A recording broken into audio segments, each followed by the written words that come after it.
Alerta de furacão em Maceió, porque o Atlético Paranaense venceu a equipe do CRB aqui, hein?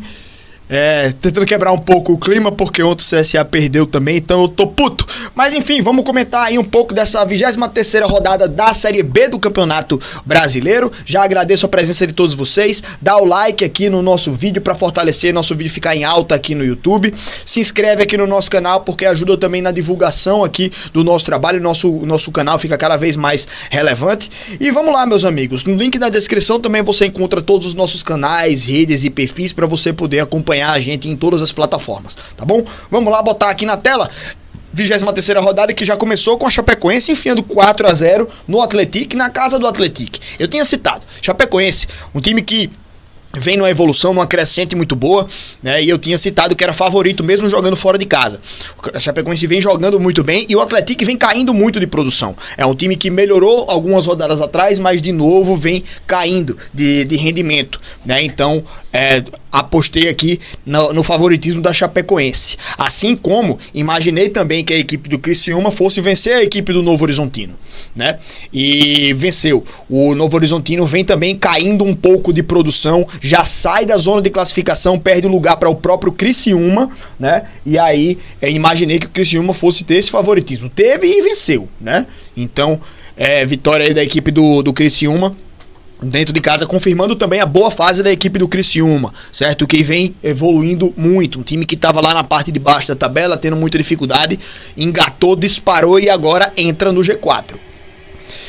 Coritiba e Remo, um jogo estranho, né? O time do Coritiba teve o seu goleiro expulso no segundo tempo, e, cara, esse lance foi bem louco, porque um lance de bola na área, o goleiro do Coritiba pega a bola e o jogador do Remo vai de encontro a ele, e ele, em vez de só trombar e sofrer a falta, ele joga o cotovelo na cara do jogador, revidando ali o impacto, né? Uma agressão. Ele deliberadamente deu a cotovelada no jogador do Remo. O juiz marcou o pênalti pela falta da cotovelada do goleiro e expulsou o goleiro.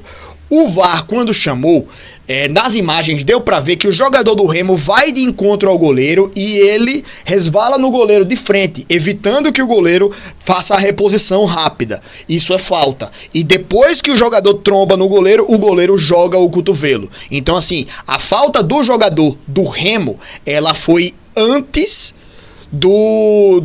da cotovelada do goleiro. Então o árbitro anulou o pênalti, mas isso não justifica que a cotovelada precisa passar impune. Foi uma agressão, então bola valendo, jogo valendo ou não, expulso o goleiro. A atitude certa da arbitragem. O goleiro, se fosse, por exemplo, uma falta, sei lá, tática, né?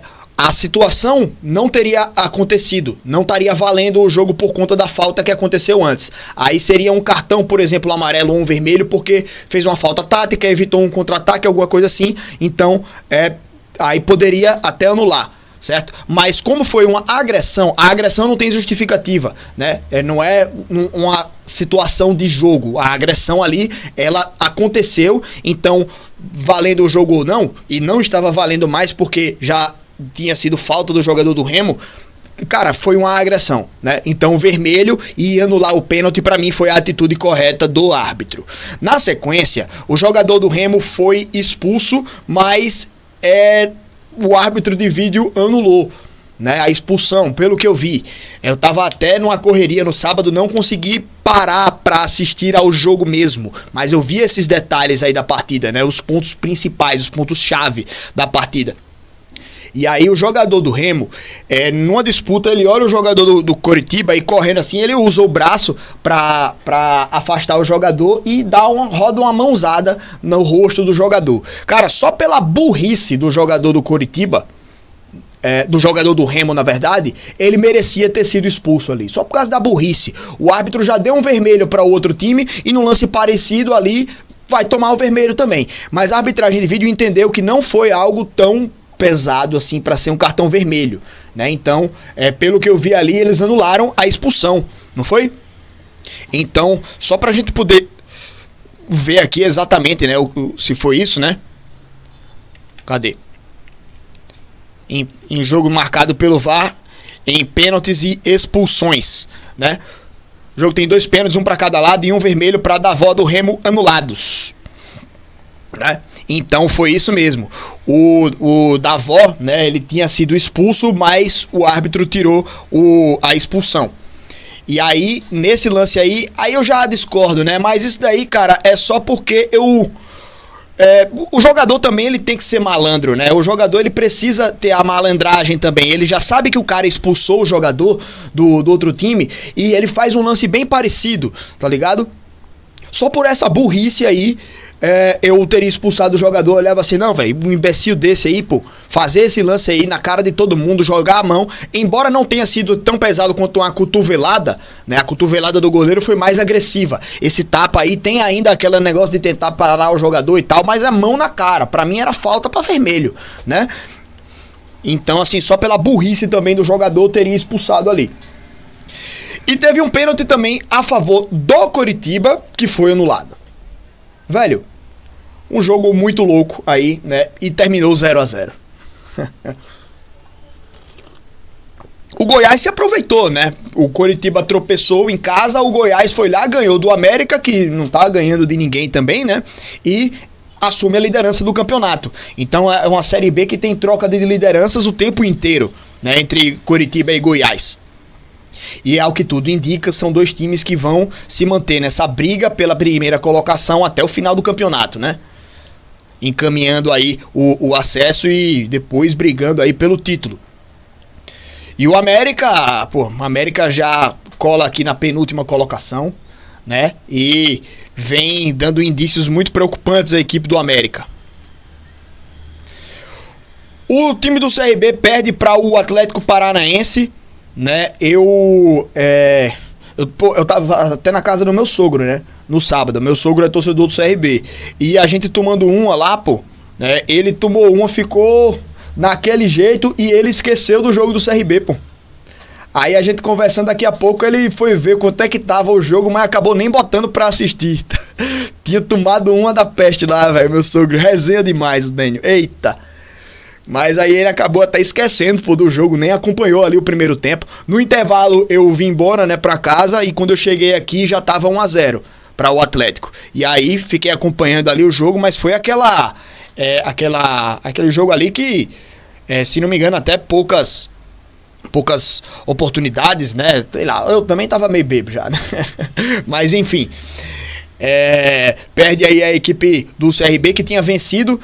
O CRB até dentro de casa estava vencendo suas partidas, ganhou fora contra o Volta Redonda, aí chega em casa e perde para o Atlético Paranaense, né? Então o CRB ele perdeu para um adversário que estava mais abaixo que ele na tabela e se tivesse vencido esse jogo, tinha vindo a 34 pontos, estava a 2 pontos do G4.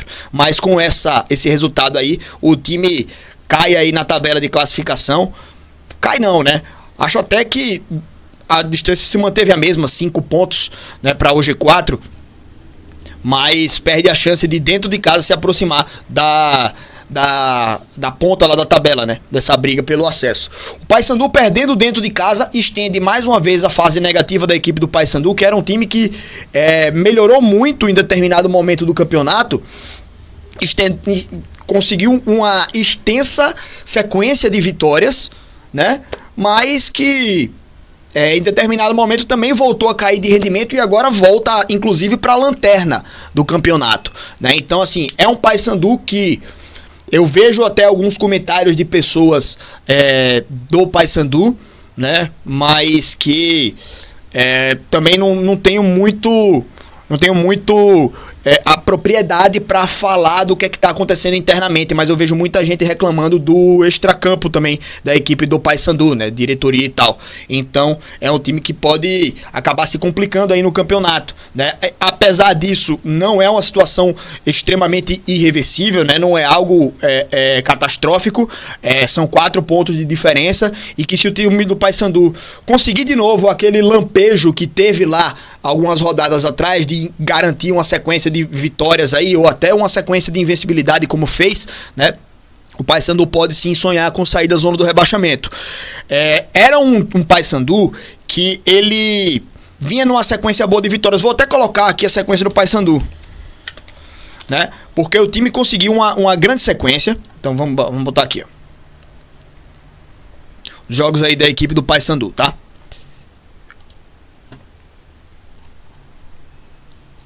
Vamos lá aqui. O time vinha, ó, ele conseguiu uma sequência ali de 3 vitórias, depois 2 empates e mais uma vitória. Então, em 6 jogos, ele tinha 4 vitórias, 2 empates. Isso é uma sequência muito boa, principalmente para um time que estava lá na última colocação, né? E aí, depois, mais 3 empates. Então, essa sequência aqui colocou o Paysandu com 9 jogos sem perder, certo? Então, isso daqui era uma sequência muito boa. Já agora, são 6 jogos sem ganhar, com 3 derrotas consecutivas. Então, péssimo aí a sequência do Paysandu e volta inclusive para a lanterna do campeonato, como eu vinha falando, né?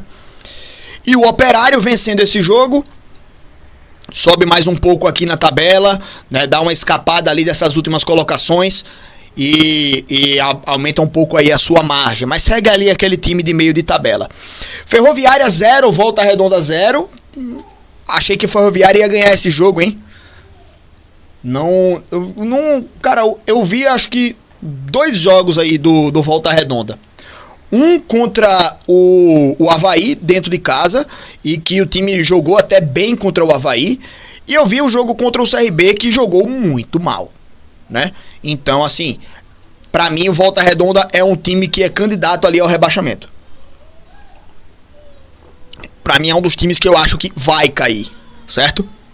Aí a gente pode também fazer em outro vídeo, em outro momento, fazer ali pra mim quem são os principais candidatos a rebaixamento, a acesso, tudo, né? Mas vamos focar aqui nos últimos jogos dessa rodada, que terminou ontem, né? Cuiabá 2, Atlético Goianiense 2. Cuiabá perde a oportunidade aí de colar mesmo, né? No G4, se tivesse ganho, tava com 35 pontos. A equipe do Cuiabá. E empata com o Atlético Goianiense, que não engata na temporada, né? Então, perde a oportunidade realmente aí a equipe do Cuiabá de colar lá em cima. Botafogo venceu a equipe do Vila Nova. O Vila, de novo, vacilando, né? O Vila poderia ter entrado no G4. Se tivesse ganho, tava no G4 a equipe do Vila. Perde a sua partida para o Botafogo. O Botafogo que é um time que ele perde muito, ele tá sempre lá embaixo, mas de vez em quando ele arruma uma vitória impressionante, né? Então esse jogo aí para mim foi uma vitória impressionante da equipe do Botafogo. E às vezes esses lampejos que o time apresenta, que o Botafogo apresenta, pode ser o que vai salvar esse time lá na reta final, tá ligado? Mas enfim. E termina também aí com o Avaí perdendo para a equipe do Amazonas. A Amazonas sai da última colocação, vem para a 17ª posição. Olha o que uma vitória faz, né? Olha o que uma vitória faz com a equipe que tá lá embaixo. O Amazonas era um time lá na zona na última colocação do campeonato. Venceu, já tá a 1 ponto para sair do Z4. E venceu do Avaí, né? Que é um time que, se tivesse vencido, não estava dentro do G4, mas estava na 5ª colocação. Então aí o Avaí perde dentro de casa, um vexame, né? Claro, perder para o Lanterna. Você querendo pensar em acesso, perder para o Lanterna dentro de casa é um vexame, tá? Então, péssimo resultado aí para a equipe do Avaí. Mas é isso, pessoal. Eu trouxe aqui um pouco da minha opinião sobre os jogos aí dessa Série B do Campeonato Brasileiro. Mais pra frente a gente pode falar um pouco da tabela e meus palpites aí, né? Arriscar aí quem sobe, quem é campeão, quem cai. Então, vamos pensar um pouquinho aí no que a gente pode fazer mais pra frente, tá certo? Próxima rodada começa na quinta-feira, então estaremos de volta aí também pra conversar um pouco com vocês, beleza? Tamo junto, meus queridos, um grande abraço e até a próxima.